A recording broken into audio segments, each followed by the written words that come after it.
আসলে একটা বিষয় হচ্ছে কি, সরকার ভাটা থেকে ভ্যাট নেয়, তারপরে সরকারের অন্যান্য যেসব অনুদান খাতগুলো আছে সেই খাতগুলোর নাম ভাঙাইও কিন্তু নেওয়া হয়।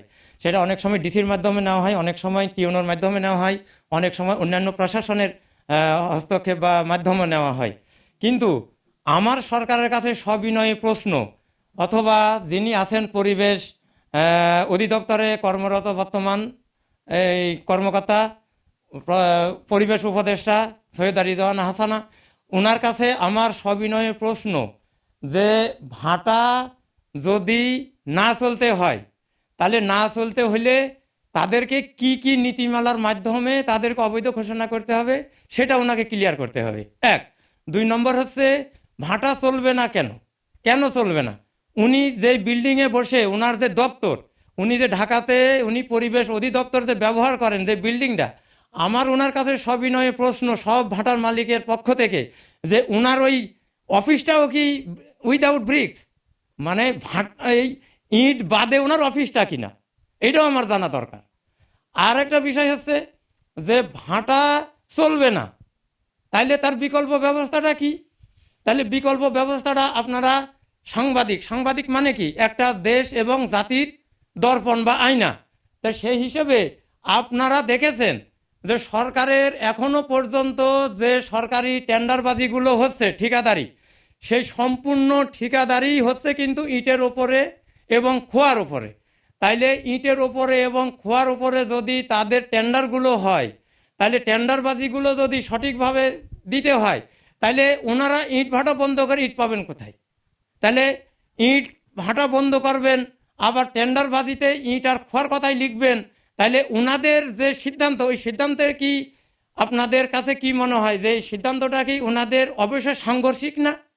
আমার কাছে মনে হয় এবং বিবেকবান প্রত্যেকটা মানুষের কাছে মনে হবে যে একই ধারে আপনি সরকার হিসাবে ভাটা বন্ধ করতে যাচ্ছেন, ভাটা ভেঙে দিচ্ছেন, আবার আপনি দেশের উন্নয়নমূলক কাজের যে টেন্ডারবাজিগুলো আছে সেগুলো আবার ইট বা খোয়ার ওপরে দিচ্ছেন।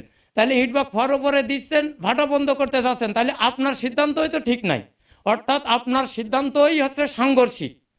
তো এখন আমার বিষয় হচ্ছে যে আরেকটা কথা বলে কি, যে ভাটা মালিকরা কি করছে, পরিবেশ নষ্ট করছে। কিভাবে? দুইভাবে। এক হচ্ছে আপনার বর্জ্য ধোয়া দিয়ে, আর দুই নম্বর হচ্ছে আপনার গাছ কেটে বৃক্ষ নিধন করে যে পরিবেশের ভারসাম্য নষ্ট করা হচ্ছে।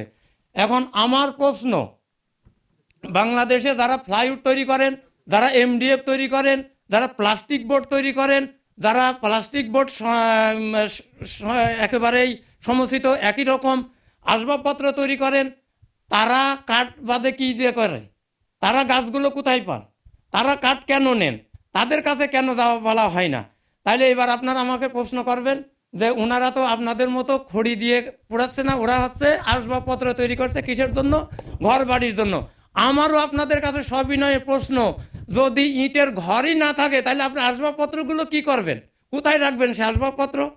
নাকি আমি ধরে নেব বাংলা সেই উদাহরণ, ওই পান্তা ভাতে ঘি ঢেলে খাওয়া। পান্তা ভাতের সাথে কি ঘি খেতে দেখেছেন কাউকে? দেখেন নাই। তাইলে ঘর যেখানে নাই সেখানে আসবাবপত্র আসে কোথা থেকে?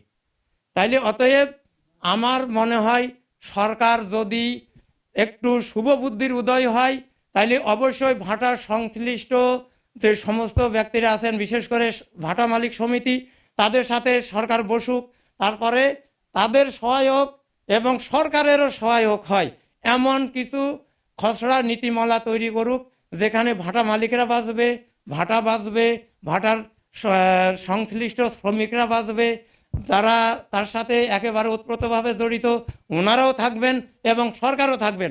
কেন সরকার থাকবেন আমি বলতে বারবার, কারণ সরকার তো এই কাস্টম ভ্যাট নেয় প্রায় 5 লক্ষ টাকা, এবং আনুষঙ্গিক সরকারকে দিতে হয় আরও 1 লক্ষ টাকা, সেটা হচ্ছে কি ইনকাম ট্যাক্স, যেটাকে 3 নম্বর বলে।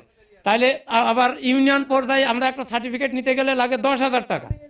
তারপরে অন্যান্য যে সমস্ত খাতগুলো আছে, সমস্ত খাতগুলো থেকেই কিন্তু ভাটালারা দেয়, কোনো ভাটা কিন্তু দেয় না এই কথা কিন্তু সরকার বলতে পারবে না। তাহলে আমার অবশ্যই সরকারের প্রতি অনুরোধ, আপনারা একটি সঠিক নীতিমালা তৈরি করুন, যে নীতিমালার অধীনে ভাটাগুলো চলতে পারবে এবং ভাটা মালিকরাও বাঁচবে, ভাটা শ্রমিকরাও বাঁচবে। তার সাথে বড় কথা হচ্ছে রিজওয়ানা হাসান হয়তো বাংলাদেশ বাদে অন্য দেশে যখন ছিলেন, নাইলে আমার জানা নাই উনি নিউ ইয়র্ক সিটিতে ছিলেন নাকি বার্লিনে ছিলেন নাকি উনি লন্ডনে ছিলেন নাকি উনি এই শিকাগোতে ছিলেন নাকি টোকিওতে ছিলেন। আসলে ওই শহরগুলো আর ঢাকা কিন্তু এক কথা না। যেমন আপনি সানগ্লাস ব্যবহার করছেন, আপনার সানগ্লাসের গ্লাসের যে রংটা আমাকে সেই রঙই দেখতে পাচ্ছেন, কিন্তু আসলে খোলার পরে আপনি দেখবেন যে আমার রংটা যেমন তেমনটাই আছে। তাহলে ওই রিজওয়ানা হাসানের চোখেও কিন্তু আমার মনে হয় ওনার চোখে রঙিন চশমা পরানো আছে। এই কারণে উনি বাংলাদেশকে ওই ক্যালিফোর্নিয়া, টোকিও, ওয়াশিংটন, তারপরে হচ্ছে ইয়ের মতোই দেখেন, নিউ জার্সির মতোই দেখেন। কিন্তু আসলে বাংলাদেশ অতটা উন্নত দেশ এখনো হয় নাই যে দেশে ওই দেশের ব্যবহৃত স্টোন, ওই দেশের ব্যবহৃত ব্লক ইট দিয়ে ঘর করা যায়। বাংলাদেশে কিন্তু এখনো এতটা সম্ভব না, কারণ ওনাকে মনে রাখতে হবে বাংলাদেশ একটি উন্নয়নশীল উন্নয়নকামী দেশ। বাংলাদেশ কিন্তু আমেরিকার মতো, ফ্রান্সের মতো, ব্রিটেনের মতো, রাশিয়ার মতো, ওই অস্ট্রেলিয়ার মতো এত উন্নত দেশ না। তাহলে অতএব সব কিছু বিবেচনা করে ওনাকে সিদ্ধান্ত নিতে হবে, যে সঠিক সিদ্ধান্তটা যে আমরা ভাটা চালাতে পারবো, সেই বিনিময়ে সরকার একটি সঠিক নীতিমালা দেবেন।